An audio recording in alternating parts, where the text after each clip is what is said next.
Hey everyone, welcome to Wild Breakaway with Wes Walz. I'm Audra Martin. All eyes were on the Minnesota Wild tonight to see how they would respond in their first game back after the holiday break, but also their first game back after they saw their 12-game winning streak come to an end. If you're just watching the first two periods of the night tonight, you probably didn't have a very good feeling, but if you were watching the third period, you feel a lot better. A huge 5-4 win over the Sharks because of a very crazy third period. Yeah, this club, the Minnesota Wild club, was not as sharp as they normally have been, especially through the 12-game winning streak. The first two periods really had a difficult time getting pucks into the offensive zone. A lot of one and dones, only able to generate 10 or around 9 or 10 shots through two periods.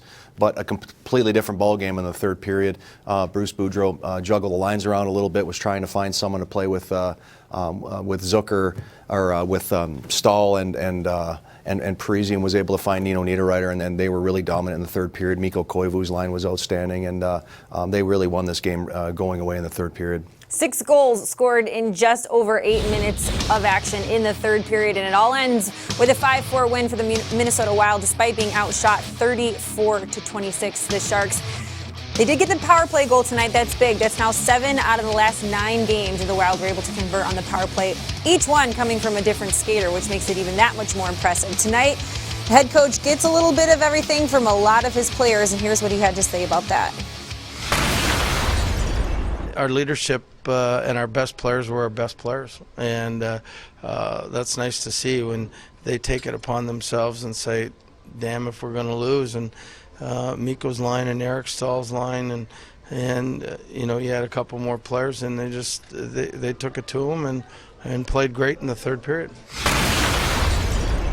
So here's what's next for the Wild. This road trip continues. They'll take on the Kings Saturday for a little afternoon hockey. We'll get you started at 2:30. Then they finish up the road trip against Bruce's old team, the Anaheim Ducks. That's Sunday night at 7 o'clock before they come back home to take on the always dangerous Montreal Canadiens Thursday night. Now, first things first, these road trips in California sometimes have been a little bit of a black hole for the Wild. Can't seem to get things going when taking on those teams.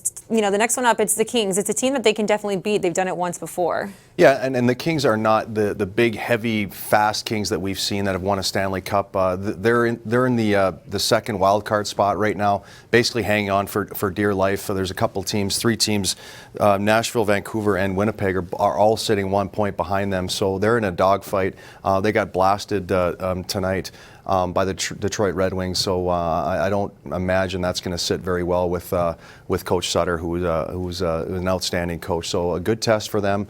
On Saturday afternoon in LA, I would not be surprised to see Darcy Kemper get the start to give Devin Dubnyk another couple days off.